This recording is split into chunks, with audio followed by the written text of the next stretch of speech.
Hey guys, it's your boy Peter John. Today I'm gonna tell you my experience with my iPhone 11 after 8 months of owning it. I hope you like it. But before starting the video, I just wanna explain you who are these people appearing on my videos. So basically I use famous people to represent my friends. Meaning this guy appearing on my side is just me and my friend, even though he isn't really. Now let's begin the video. I bought my iPhone 11 in January of 2020 after using my iPhone 6s for almost 5 years. So I went to an app store, waited in the line, bought the iPhone, and then waited for more 2 hours just to transfer my photos, apps and everything from my old phone to the new one. I also got myself an expensive case and an expensive screen protector so it wouldn't break. Alright, as I was so excited about my new phone, I had literally the worst idea. On the first day of owning my iPhone, after less than 24 hours since I had bought it, I put my phone under the shower just to try its water resistance. But don't do that with your phones, guys, even though if it says it's water resistance.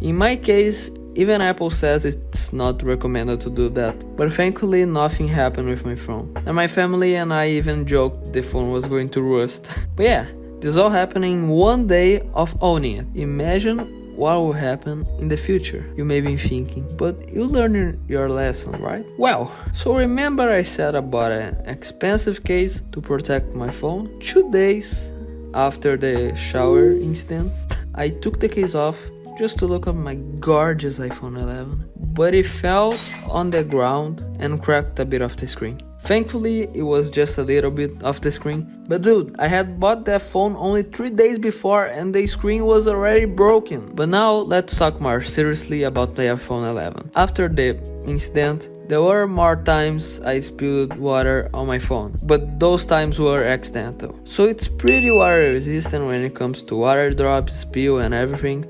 But I don't recommend try to put it in the water like in the pool or something like that. This could break your phone and would be really expensive to fix it. So guys, I just found out that if you water damage your iPhone, it isn't going to be covered by the warranty, the Apple warranty. So basically, if you bought the phone yesterday and today it's water damage, probably it fell on the pool or something like that, you're gonna have to pay a expensive price to fix it. In my case, it says here it would cost around $3.99, so just to fix my phone. This is really bad because they are always advertising that, oh, you can wash your phone and everything, but if you break your phone due to water damage, there's no warranty for it. And you don't want to break your phone, especially when it has some great cameras like this has. It has 2 lenses instead of the 3 lenses that are in the iPhone 11 Pro and 11 Pro Max. One is the normal lens and the other one's the ultra-wide lens to take wider pictures. I just find a shame it doesn't have the telephone lens, meaning the zoom of this camera is pretty bad.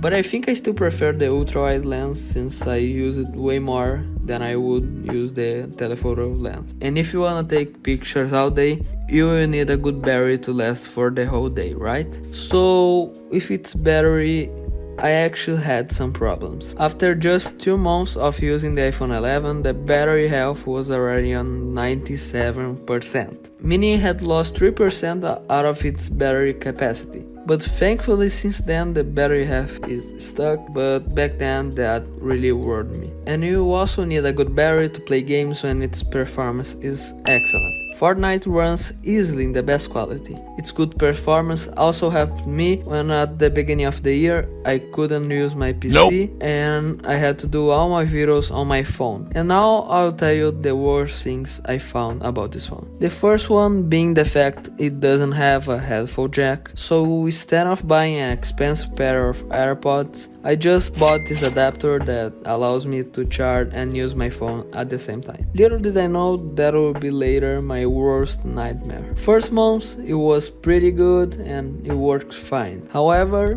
with time it got really bad. If I was laying down in bed and I turned to the other way, the headphone would just disconnect, even though it was still connected to the adapter. What happens is that the adapter had a bad contact, so every time I touch it, it would just disconnect everything. And I would have to disconnect the headphone and connect it back, and then disconnect the adapter and also connect it back so it would work again. And that happened like 5 times a day, until the day it wasn't even working anymore, so I literally threw it on the wall.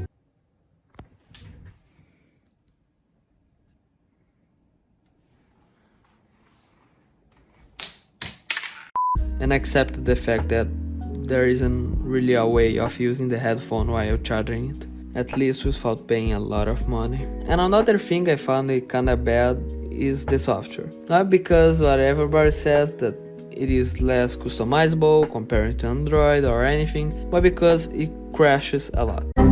For example, one day I woke up and when I picked my phone to use it, the screen was just black. I tried turning on the phone, but the screen was just that. So I used my sister's phone to search what should I do, and I had to force restart it. And the iPhone also had a problem that sometimes when I tried playing a video, it would just load forever, even though my internet was good. When this happened, I had to restart the phone, and then when I came back, it would load fine. But okay, the iPhone 11 is pretty good, and I think it was a good acquisition since I'm probably going to use this phone for another 5 years. I would really recommend it, even though there are some silly problems. So that's it for today, everybody.